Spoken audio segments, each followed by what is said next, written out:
So the exhibition, one must imagine Sisyphus Happy, came about through a curatorial fellowship I took part in Zagreb in January of this year. So while I was there at the invitation of 𝘮𝘮𝘀𝘮, which is the Croatian Artists Association, I met Rada, Mia and Pavle in the academy and in their studios. So I learned about their work as well as the work of about 25 other artists while I was there. But these were the three artists' work who I felt I had the most affinity to and could work together, that there was this undercurrent connecting the work, maybe a slight darkness to it, a questioning about life generally, and it's connected with another idea that I had that I wanted to make an exhibition about, which was this notion that we are living in the end times or under threat, that it is the end of the world.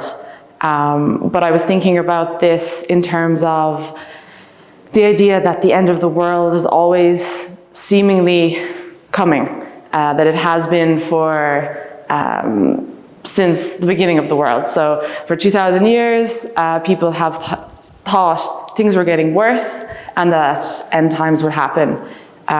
So I was interested in looking at how we survive with this idea looming over us and possibly thrive under these difficult conditions. So with Sisyphus, I was connecting to this myth, as the idea of that we are pushing forward constantly through, in this case, artistic process to survive and understand and interrogate this idea.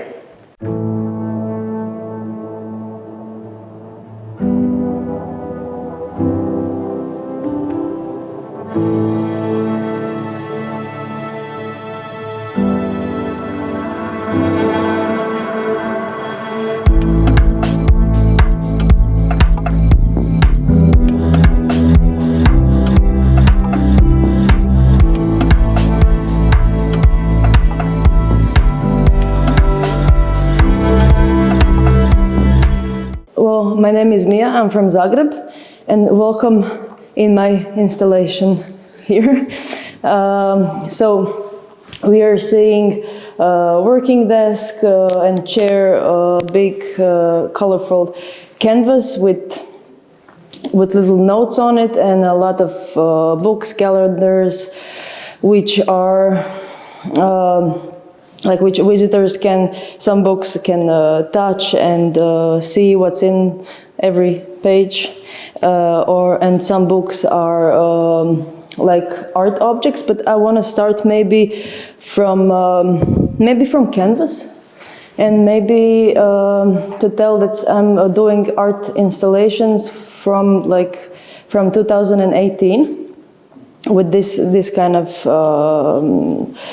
Not this kind of proportions, this is like smaller proportion that I would usually do, so I would say this is a fragment of installation. Why fragment? Because of the luggage, yeah, of course, and the weight of the luggage. So usually it would be like the whole gallery wrapped up in canvases. And this canvas particularly, it was like, it was on the ground, watching my ground not to drop a color. How do you say that? You know, cover from colors. And then after a while, when everything was dropped and, you know, color everywhere here and there, I started to treat the canvases like I treated my books. You know, started to write on them, started to put paint on it where I think it is appropriate for harmony of colors. And yeah, that's about it about canvas. But I will tell you why I think it's a good mix of canvases and books and the table. So let's say it is similar how it looks in my in my studio. It is really similar because the books are everywhere, and yeah, the books are everywhere. And when I exhibited before, like on the white walls of galleries, it didn't had that kind of good impact. So I kind of decided to create my intimate space, you know, where I work in, and present it to gallery. Okay, I will start now explaining from the beginning my art books that I'm working on for 10 years now. Yeah, 10 years now. And I would love to tell one cringy story, how I began to work with book. So it was really popular to work in sketchbooks, you know, in academy, and it's still popular, not even academy, but yeah.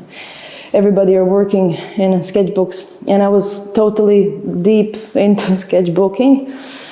And here's come the cringy part. I've been through a tough breakup, really tough breakup. And from that person, you know, I throw everything in the garbage, everything, but I couldn't throw a book. That was a thing, because she gave me this book, and it was written in like, oh, I can hear you, I don't know, walking, you're coming to me, and things like that, you know, in the book. And I read it, and it was an excellent book, but I couldn't throw it out. I tried to burn it. I cannot gift it to somebody because it's too personal and too cringy. So I decided, okay, I will take this book, I will use it like a sketchbook, and that will be it from me, you know, one book. Okay, so after a couple of pages, more specifically 53 pages, I was totally, you know, get over it. I did release this person, I was like healed. But then I found another book on my shelf that was encouraged, I don't know why I had it, but it was encouraged, this is ugly, teenage suicidals. And I thought, okay, this book is not good for anybody. So yeah, I will play with it in the same way that I play with the first book. It will become my sketchbook. And that's how it started. So I saw books everywhere, near trash cans, on the street. I was starting to collect them, you know, and in 1 year I was surrounded with 15 books around me, and I painted every single page, you know, so I can create first background for next intervenes in books. So this painting on every single page, it lasts for minimum 1 year. And then I brought books from working space to a living space. And intervene goes on with writing, with drawings, with collages, with photos, with some photos that are really like personal memories.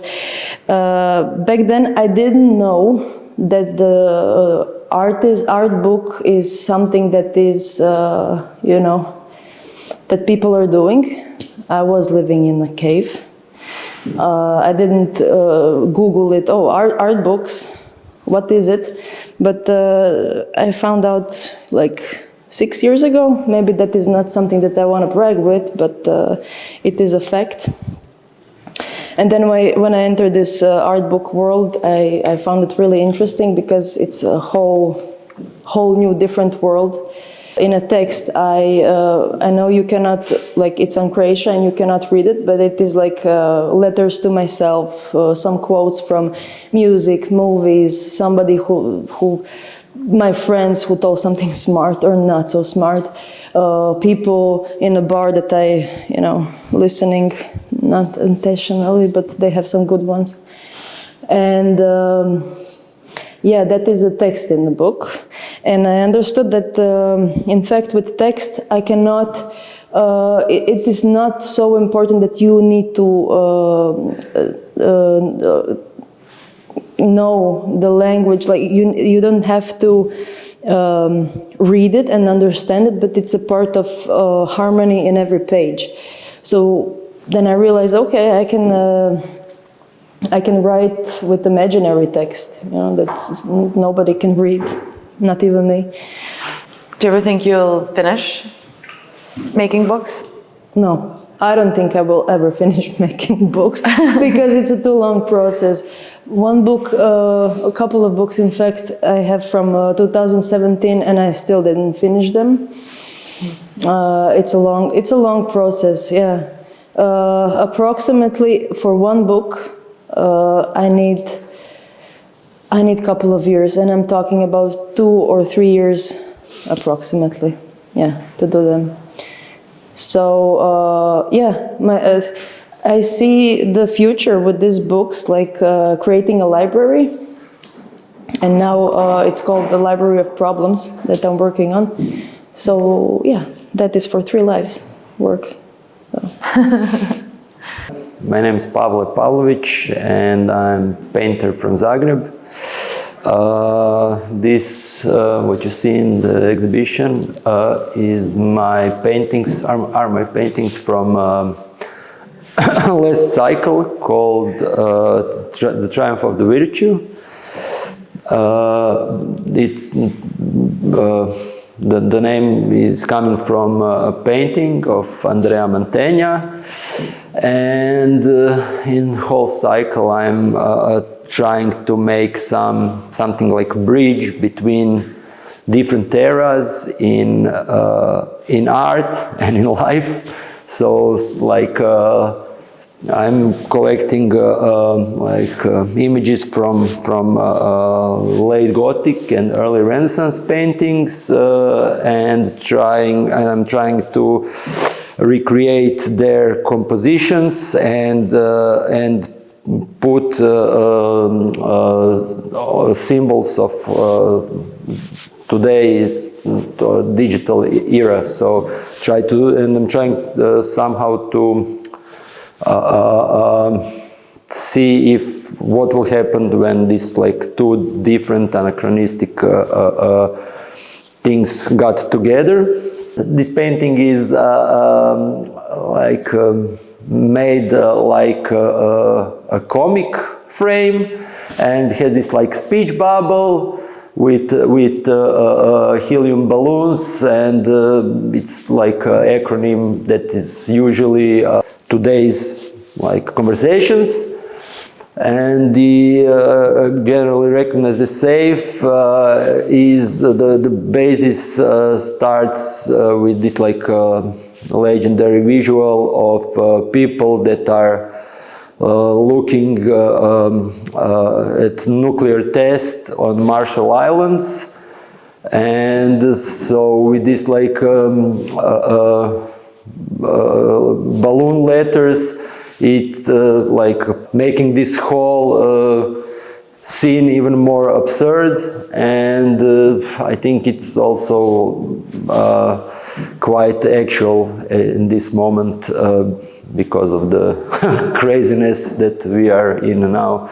So these 2 paintings, it's Saint Meme and Saint Cupcake, influenced with this collage practice of early 20th century in arts, and collage, kind of film collage that was quite popular in like late 60s and early 70s in Yugoslav movie production. It's called Yugoslav Black Wave, and these directors of that movement were like they're quite politically also engaged in like things that were going on in Yugoslavia in that period, and they would usually like Makavejev, they would use archive footages from like different sources, and to create another narrative. So I was using that method to create like this almost like theatrical scenography kind of space. And also I use this for sketches, this it's like artificial intelligence created images. It's like main character is like this meme, monkey meme that is like that also somehow in this in contrast with this like 𝘮𝘪𝘴𝘺𝘍𝘺 and Cranach's woodcuts, it creates a kind of absurd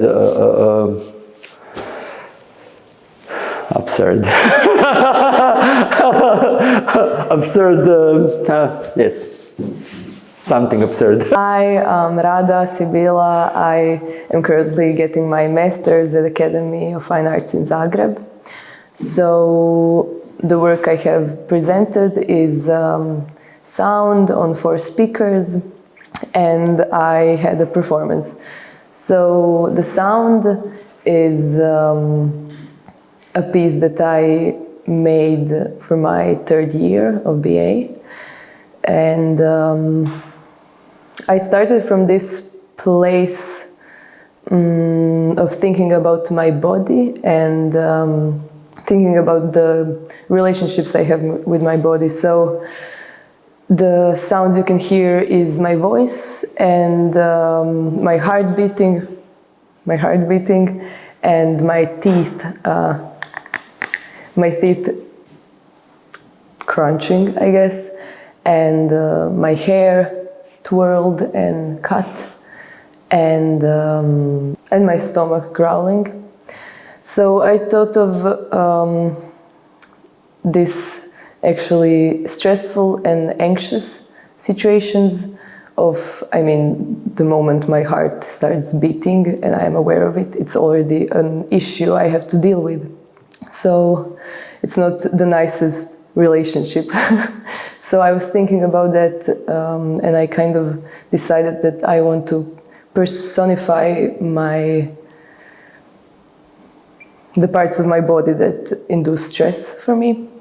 And so I created 4 entities, I guess we can call them that, or even maybe monsters, not monsters, my babies. But, and I'm in some kind of a relationship with them. So the sound, also I tried to make it and treat it like a space. So I used equalizers and filters, and I think what I'd like to mention is that the sounds are all my voice and my body. So with 4 speakers, I work with it in a way to get this spatial feeling. So I'm still trying to treat it as a spatial and a visual, I guess, installation, even though it is just auditive. So I'm creating not only these entities and personas, I'm trying to create this whole world where they live, where I live. And I like to think of this world as dark and not the nicest. I think the relationships between them and me are complicated and it's kind of an evil world, I guess, in a way, where my body kind of turns against me and the parts of my body turn against me also, as I do have an autoimmune disease. It's a situation where my body actually attacks me. So I was also working through that. And so yeah, it's a corrupted world that I am trying to create in the sound. But in the evilness and the corruptedness, I guess I kind of find peace. And I'm also trying to position myself not as a saint or a heroine or a princess waiting for salvation, but as also a corrupted being that works against my body in a way. And I guess in that complicated darkness, I kind of find peace in the chaos. So the performance actually emerged after this work, and in conversation with Eve, we decided that I was going to do it. And the performance is me on a plinth, and I am moving slowly, and I am in these positions that are unfinished and kind of painful because they're not finished. It's kind of like planks, difficult planks, I guess, in a way. And why I decided to put my body in difficult situation is because I wanted my body to kind of tell me what to do next. So when my arm hurts, I let it hurt and I see where I need to move it, where it wants to go. So I was trying to give my body a voice,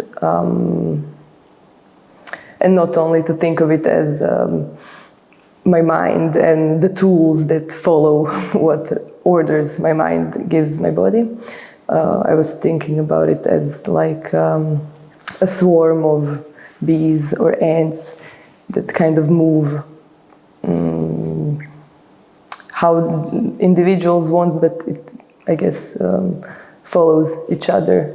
So rather than the hierarchy of my mind and the mechanism of my body. So for my costume, I decided to put on skin colored tights, and I have a headpiece, and my face was also covered in tights.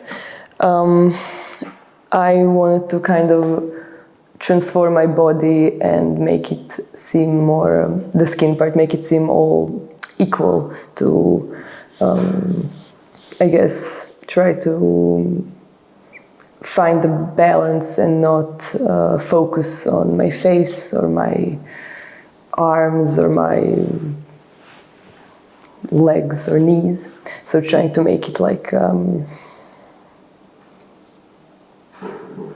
just landscape, blank. And I guess with the headpiece, it's made out of synthetic black hair.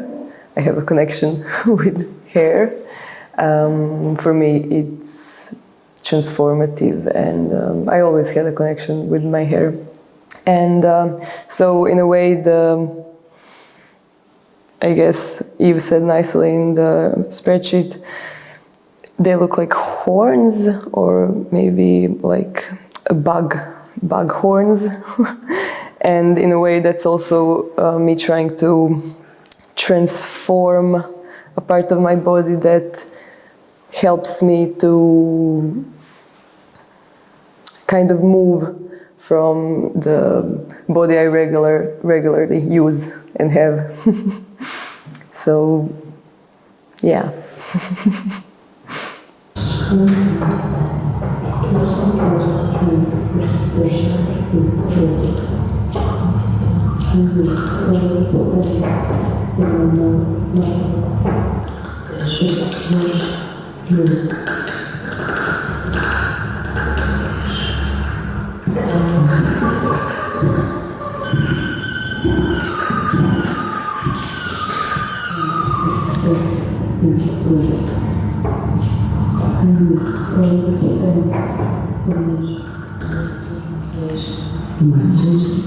That's what